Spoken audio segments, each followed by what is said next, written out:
Mid weak elimination ಮೂಲಕ ದೊಡ್ಡ ಮನೆ ಮಂದಿಗೆ ಶಾಕ್ ಕೊಟ್ಟಿದ್ದ ಬಿಗ್ ಬಾಸ್ ಇದೀಗ ಮತ್ತೊಂದು ಬಿಗ್ ಶಾಕ್ ನೀಡಿದ್ದಾರೆ. ಬಿಗ್ ಬಾಸ್ ಮನೆಯಿಂದ ಈಗಾಗಲೇ ಟಫ್ ಕಾಂಪಿಟೇಟರ್ ಆಗಿದ್ದ ತನಿಷಾ ಕುಪ್ಪಂಡ ಅವರು ಎಲಿಮಿನೇಟ್ ಆಗಿದ್ದು ಅವರ ಅಭಿಮಾನಿಗಳಿಗೆ ಶಾಕ್ ಕೊಟ್ಟಿದೆ. ಜೊತೆಗೆ ಅವರು ಕೂಡ ಶಾಕ್ ಆಗಿದ್ದಾರೆ. ಯಾಕಂದರೆ ಟಾಪ್ 5 ಅಲ್ಲಿ ಇರುವಂತಹ ನಿರೀಕ್ಷೆಯನ್ನ ತನಿಷಾ ಕುಪ್ಪಂಡ ಇಟ್ಕೊಂಡಿದ್ರು.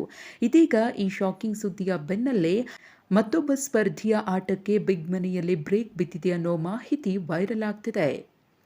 ಎಸ್, ಬಿಗ್ ಮನೆಯ ಪಯಣವನ್ನ ನಮ್ರತಾ ಅವರು ಮುಗಿಸಿದ್ದಾರೆ ಅನ್ನೋ ಸುದ್ದಿ ವೈರಲ್ ಆಗ್ತಿದೆ.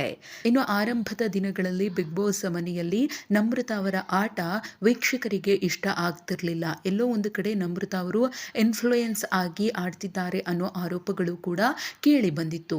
ಇತ್ತೀಚಿನ ದಿನಗಳಲ್ಲಿ ತಮ್ಮ ಆಟದ ಮೂಲಕ ಪ್ರೇಕ್ಷಕರ ಮೆಚ್ಚುಗೆಯನ್ನ ಗಳಿಸಿದ್ರು.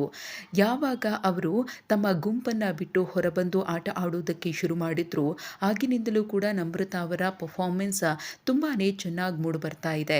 ಕಿಚ್ಚನ ಚಪ್ಪಾಳೆಯ ಜೊತೆಗೆ ಉತ್ತಮ ಸ್ಪರ್ಧಿಯನ್ನು ಅಪ್ರಿಷಿಯೇಷನ್ ಕೂಡ ಸಿಕ್ಕಿದೆ. ಇನ್ನು ಸ್ನೇಹಿತರ ಜೊತೆಗಿನ ಒಡನಾಟದಿಂದ ಹೊರಗಡೆ ಸಿಕ್ಕಾಪಟ್ಟೆ ಟ್ರೋಲ್ ಕೂಡ ಆಗಿದ್ರು. ಇನ್ನು ಇತ್ತೀಚಿನ ದಿನಗಳಲ್ಲಿ ಕಾರ್ತಿಕ್ ಅವರ ಜೊತೆಗಿನ ಒಡನಾಟವೂ ಕೂಡ ಟ್ರೋಲ್ಗಳಿಗೆ ಗುರಿಯಾಗಿತ್ತು.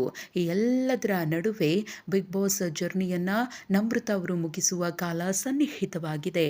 ಈ ವಾರ ಮತ್ತೊಂದು ಬಿಗ್ ವಿಕೆಟ್ ಬಿಗ್ ಮನೆಯಿಂದ ಹೊರ ಬೀಳಲಿದೆ ಅನ್ನೋ ಮಾಹಿತಿ ಸಿಕ್ಕಾಪಟ್ಟೆ ವೈರಲ್ ಆಗ್ತಿದೆ. ಹಾಗಾಗಿ ಕಾದು ನೋಡಬೇಕಿದೆ ನಮ್ರತಾ ಅವರು ಬಿಗ್ ಬಾಸ್ ಮನೆಯಿಂದ ಯಾವಾಗ ಹೊರ ಬರ್ತಾರೆ ಅಂತ.